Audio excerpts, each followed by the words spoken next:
ஒரு சஸ்பென்ஸ் கதை மர்மம் சொன்னா பயப்பட மாட்டீங்களே. பயங்கரமான கதையா? ஏன் கேட்கிறேன்னா இந்த கதைகளுக்கு முன்னாடி ஒரு திருட்ட சொல்லி பாதிக்கா கதை கேட்கும் போது கீழே விட்டார்.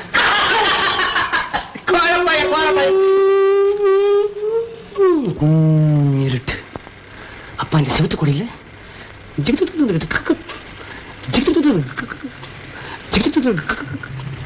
அந்த சத்தம் மாத்திரம் லேசா கேக்குது. கருப்பு உருவம், 2 கண்ணு, மத்தியில் ஒரே மூக்கு வருது.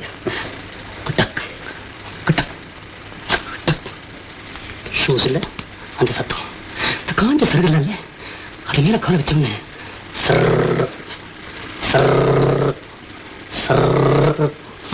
பாலடைஞ்ச பங்களா, பக்கத்திலேயே பாலடைஞ்ச பங்களா. இதே மாதிரி அந்த கருப்பு பாக்கெட்ல கையை போட்டு எதையும் எடுக்குது. ஆனா அது என்னங்கிற அர்த்த சீனா